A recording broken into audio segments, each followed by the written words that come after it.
आज मैं आपके लिए लाई हूँ वेन डायग्राम का रीजनिंग। तो वेन डायग्राम का जो रीजनिंग आता है वो आरआई के एग्ज़ाम में एक ना एक तो पक्का आता है, और दूसरा मतलब टेट एग्ज़ाम, बहुत सारा सीटीईटी बीएड वो सब में भी आता है। सो आपके सामने जो स्क्रीन पे फिगर्स आ रहा है उसका मतलब पहले समझते हैं। पहला जो फिगर है, मतलब जो 3 सर्कल है ए ऑप्शन में, एक एग्जाम्पल के थ्रू समझते हैं। अगर एक दिया है साड़ी और सम कटन और थ्रेड, तो साड़ी किससे बनता है? थ्रेड से बनता है, और थ्रेड कटन से बनता है। तो हमारा जो फर्स्ट सर्कल है वो हो जाएगा हमारा कटन, तो दूसरा सर्कल हो जाएगा थ्रेड, और जो बड़ा वाला सर्कल है वो हो जाएगा हमारा साड़ी। उसका मतलब साड़ी जो बनता है थ्रेड से बनता है और थ्रेड कटन से। तो अगर जो फर्स्ट वाला सर्कल में जो चीज़ है वो सेकंड वाला सर्कल का अगर सबसेट है, और वो दोनों मिला के अगर बड़ा वाला सर्कल का सबसेट है, तो वो उसका रिप्रेजेंटेशन फर्स्ट वाला वेन डायग्राम से होता है। सेकंड वाला जो है एक बड़ा सा सर्कल है, उसके अंदर छोटा छोटा दो दो सर्कल है, उसका मतलब होता है जो जो छोटा छोटा दो सर्कल है वो दोनों बड़ा वाला सर्कल के मतलब सबसेट हैं। फॉर एग्ज़ाम्पल, अगर हमारे पास खीर है, दूध है और चावल है, उसको हम लोग कैसे रिप्रेजेंट करेंगे? जो खीर होता है, खीर में दूध भी होता है और चावल भी होता है, लेकिन चावल और दूध के बीच में कुछ भी रिलेशन नहीं है, वो दोनों अलग अलग एंटिटी हैं। तो उसको सेकेंड ऑप्शन से हम लोग डिनोट करेंगे। जो थर्ड सी वाला है, उसको अगर हम लोग ऐसा समझ ले कि तीनों ही इंटर रिलेटेड है, जैसे मैन, टीचर और जॉबलेस, मतलब अनएम्प्लॉयमेंट, तीन अनएम्प्लॉयड, हम लोग को 3 ऑप्शन दिया है। तो कुछ टीचर जो है वो मैन भी हो सकते हैं, वुमेन भी हो सकते हैं, तो कंप्लीटली नहीं आता, मतलब टीचर मैन के अंदर कंप्लीटली नहीं आता है। तो मैन, टीचर और जॉबलेस तीनों एक दूसरे के साथ इंटर रिलेटेड तो है। जैसे कि कोई मतलब कुछ कुछ मैन वो टीचर होते हैं, और कोई मैन जॉबलेस भी होते हैं, और टीचर वुमेन भी तो हो सकती है ना। तो तीनों एक दूसरे के साथ इंटर रिलेटेड है, लेकिन एक दूसरे के सबसेट नहीं है, मतलब पूरा कंप्लीटली उसके अंदर नहीं आते। फिर ऑप्शन नंबर डी में जो है तीनों अलग अलग एंटिटी है, मतलब जैसे कंप्लीटली अलग है, तो इसीलिए उनको ऐसे रिप्रेजेंट किया जाता है। और ई वाले ऑप्शन में हम लोग ऐसे देख सकते हैं कि जो ई वाला ऑप्शन है उसमें अगर हम लोग मोतीचूर का एग्जाम्पल लें, तो तीन तीन ठो दिया है, 3 थिंग्स दिया है। मोतीचूर का लड्डू, एक बूंदी और है ग्रेप्स। तो मोतीचूर का जो लड्डू बनता है वो बूंदी से बनता है, तो वो जो स्मॉल वाला राउंड है, बड़ा वाला राउंड के अंदर वो बूंदी आ जाएगा, और बड़ा वाला सर्कल जो है वो मोतीचूर का लड्डू हो जाएगा। लेकिन जो ग्रेप्स वाला ऑप्शन है वो तो कम्प्लीटली अलग हो गया ना, उनसे कुछ रिलेशन नहीं है। तो ये हम लोग ई को वैसे रिप्रेजेंट कर सकते हैं। फिर क्वेश्चन में जाते हैं। हमारा जो फर्स्ट क्वेश्चन है, मतलब उसका डायरेक्शन दिया है कि कैसे सॉल्व करना है, तो हम लोग उसको देख सकते हैं। Each of the question given below contains 3 elements. These 3 elements may or may not have links. Each group of the elements may fit into one of the diagram A, B, C, D and E, and you have to indicate the groups of element in each of the questions that will fit into any following diagrams. You will have to select the diagram from the set of following diagrams. तो हमारे question में दिया है कि मतलब जो first से 15 number तक कुछ क्वेश्चन है, और हम लोग को उसमें कौन कौन सा डायग्राम फिट आएगा उसको सिलेक्ट करना है। फर्स्ट क्वेश्चन में है week, day and year. Week, day and year मतलब ये तीनों कैसे रिलेटेड हैं? 7 दिन मिला के 1 वीक होता है, और 1 महीना में 4 वीक होता है। तो वैसे देखा जाए तो 48 वीक्स हो गया एक साल में। तो डे, वीक में डे आता है और ईयर में वीक आता है, मतलब डे को मिला के वीक होता है और वीक्स को मिला के ईयर होता है। तो उससे उससे देखा जाए तो day is a subset of week and week is a subset of year. तो वो फर्स्ट ऑप्शन करेक्ट हो जाएगा। वो 3 सर्कल है और तीनों एक दूसरे के अंदर हैं, तो वो वाला ऑप्शन करेक्ट हो जाएगा, ऑप्शन ऑप्शन नंबर ए। फिर आता है मामाल्स, काओ एंड क्रो। वैसे मामाल्स उसको कहा जाता है जो लोग बच्चा पैदा करते हैं, जो लोग अंडा नहीं देते। तो उसमें जो काऊ होता है वो तो डायरेक्ट ऑफस्प्रिंग देता है ना, अंडा तो नहीं देता। लेकिन क्रो जो होता है वो अंडा देता है, तो इसी अंडा देती है, सॉरी। तो इसीलिए वो काऊ मामाल हो जाएगा, तो ऑप्शन नंबर ई करेक्ट हो जाएगा, क्योंकि मामाल के अंदर काऊ आता है लेकिन क्रो नहीं आता। फिर question number 3, house, bedroom and bathroom. इसमें हाउस के अंदर बेडरूम भी होता है, बाथरूम भी होता है, लेकिन बेडरूम के अंदर बाथरूम नहीं होता या बाथरूम के अंदर बेडरूम नहीं होता। तो वैसे देखेंगे तो ऑप्शन नंबर बी करेक्ट हो जाएगा, क्योंकि हाउस के अंदर बेडरूम और बाथरूम होता है लेकिन दोनों एक दूसरे से कुछ भी लिंक नहीं है। फिर question number 4, metal, iron and chlorine. तो जितने भी आयरन एक मेटल है लेकिन क्लोरीन मेटल नहीं है, तो आयरन मेटल के अंदर आएगा लेकिन क्लोरीन नहीं आएगा।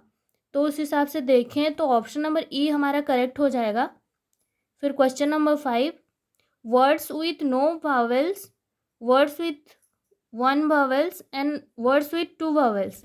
तो उसमें देखेंगे तो ये तीनों एक दूसरे के साथ बिल्कुल भी कनेक्टेड नहीं है। हाँ, अगर यहाँ पे होता कि वर्ड्स, एक ऑप्शन वर्ड्स भी होता, तो उसमें हम लोग तीनों को उसके अंदर डाल देते, लेकिन यहाँ देखा जाए तो तीनों के बीच में कुछ लिंक नहीं है, तो इसीलिए ऑप्शन नंबर डी इसके लिए करेक्ट है। फिर question number 6, Homo sapiens, women and mother. Homo sapiens का वो साइंटिफिक नेम होता है ह्यूमन का, मतलब इंसान का।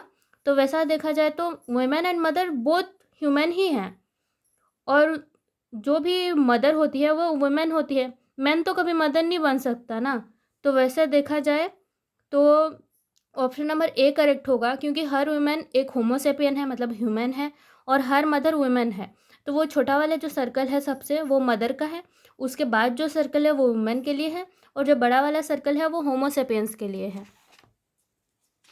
फिर आता है क्वेश्चन नंबर 7, जो है living beings, man and rodent. यहाँ देखो, living being, man and rodent दोनों ही लिविंग बींग हैं, तो जो दोनों ही जीवित है, तो फिर दोनों ही वो सर्कल के अंदर आएंगे। लेकिन मैन और रोडेंट के बीच में कुछ वैसे रिलेशन नहीं है, क्योंकि मैन हमारा ह्यूमन के अंदर आता है और रोडेंट जो है एनिमल्स के अंदर आता है।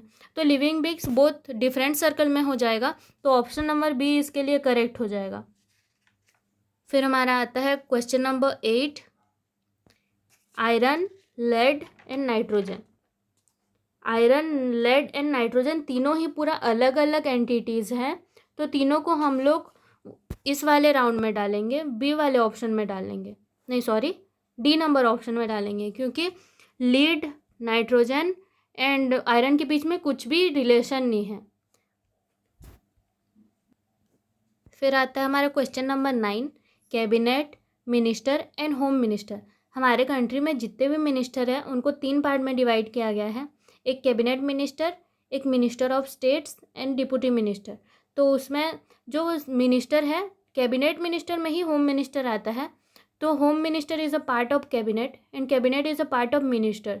तो उसके हिसाब से देखा जाए तो ऑप्शन नंबर ए करेक्ट हो जाएगा, मतलब ये जो छोटा राउंड है उसके फिर बड़ा वाला सर्कल है, फिर बड़ा वाला सर्कल है, क्योंकि हमारा होम मिनिस्टर जो है, होम मिनिस्टर कैबिनेट मिनिस्टर के अंदर आता है, और कैबिनेट जो है मतलब मिनिस्टर के अंडर में आता है।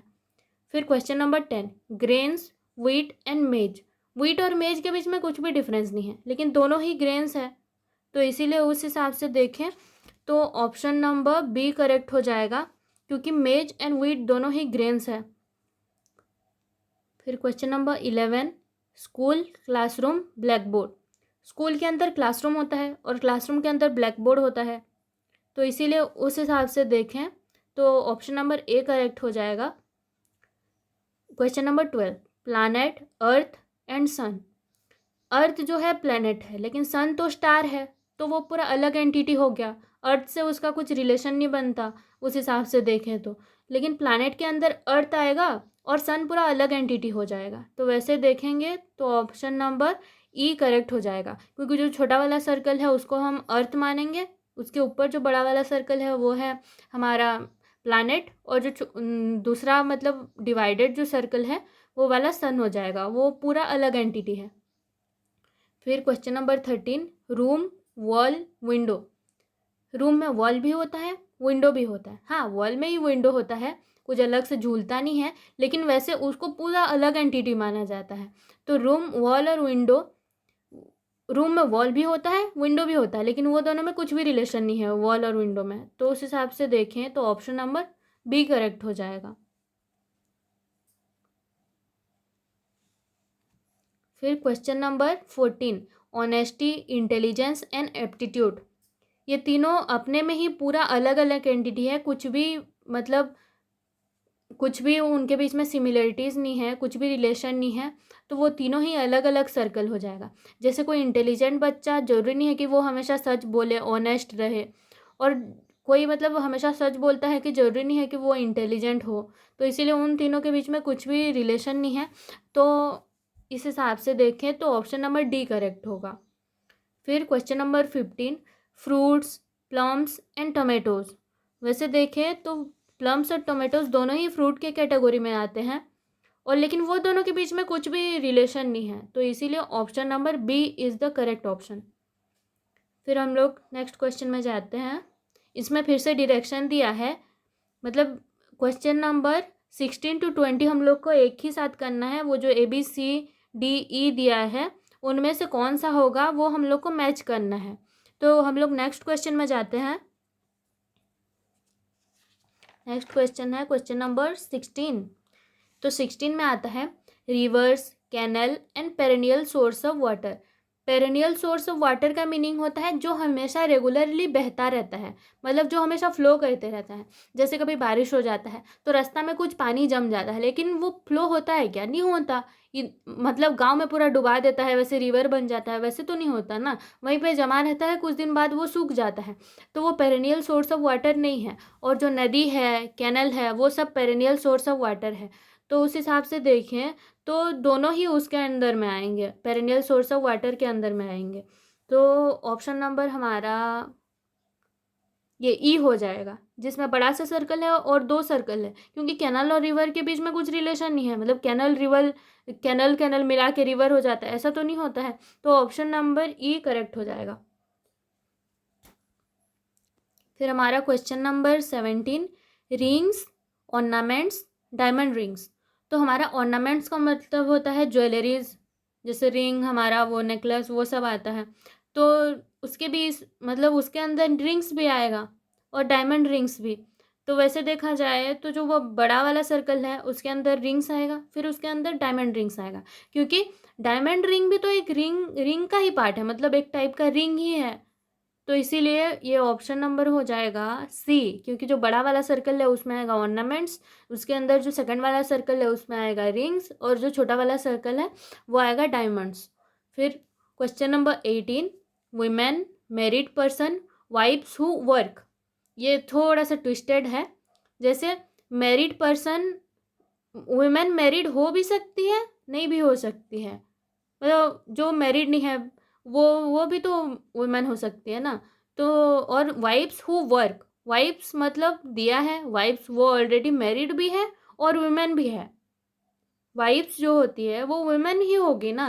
तो वाइफ्स मैरिड भी है और वुमेन भी है, तो वो दोनों की कैटेगरी में आती है।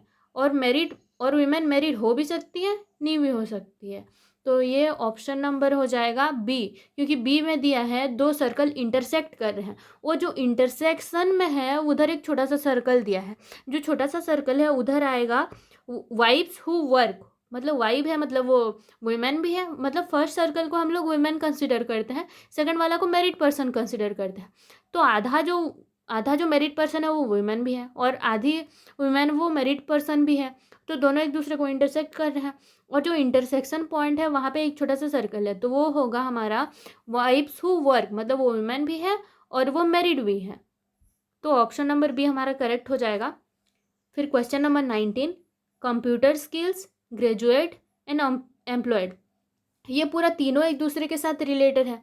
जैसे जो ग्रेजुएट है वो एम्प्लॉयड भी हो सकता है, जो एम्प्लॉयड है उसके पास कंप्यूटर स्किल्स भी हो सकता है, जो कंप्यूटर जिसके पास कंप्यूटर स्किल्स है वो ग्रेजुएट्स भी हो सकते हैं। तो इस हिसाब से देखें तो ऑप्शन नंबर डी हमारा करेक्ट हो जाएगा, क्योंकि तीनों ही एक दूसरे के साथ लिंक्ड है। फिर question number 20, students, first divisioner, third divisioner, students, first divisioner, third divisioner. वो स्टूडेंट जो है वो दोनों को ही अपने अंदर लाता है। जो फर्स्ट डिविजनर है वो भी स्टूडेंट्स ही हैं और थर्ड डिविजनर है वो भी स्टूडेंट्स ही हैं। तो वैसे देखा जाए तो ये जो ऑप्शन नंबर हमारा ई करेक्ट हो जाएगा, क्योंकि जो बड़ा वाला सर्कल है वो स्टूडेंट के लिए है और जो दो छोटा छोटा सर्कल है वो हमारा first divisioner and third divisioner के लिए है। फिर आता है question number 21। Identify the diagram that best represent the relationship among classes given below.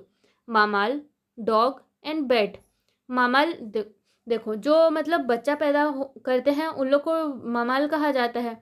तो उसमें तो डॉग आता है, लेकिन बैट तो वो चमगादड़ होता है ना, वो अंडा देता है। मतलब उन जो अंडा देते हैं उनको ओवीपेरस कहा जाता है और जो अंडा नहीं देते उन लोग को विविपेरस कहा जाता है। तो उस हिसाब से देखें तो उस हिसाब से देखें तो बैट एक ओविपेरस बर्ड है, तो और डॉग एक मैमल है और एक ऐसा पक्षी है जो कि बोथ ओविपेरस मतलब सॉरी मैमल है लेकिन वो अंडा देती है, उसका नाम है डकबिल्ड। तो जो डॉग है वो मैमल है लेकिन बैट ओविपेरस है। तो वैसे देखेंगे तो ऑप्शन नंबर ए हमारा करेक्ट है, क्योंकि मैमल में डॉग आता है लेकिन बैट नहीं आता। फिर identify the diagram that best represents the relationship among classes given below. Soda water, mineral water, liquid. देखो लिक्विड के अंदर बहुत सोडा वाटर भी आता है, मिनरल वाटर भी आता है, लेकिन ऐसा जरूरी नहीं है कि मिनरल वाटर सोडा वाटर होगा और सोडा वाटर मिनरल वाटर होगा। तो दोनों के बीच में कुछ रिलेशन नहीं है। उस हिसाब से देखें तो option number D is the correct option. फिर question number 23। Identify the diagram that best represent the relationship among the classes given below. Police, thief and criminal.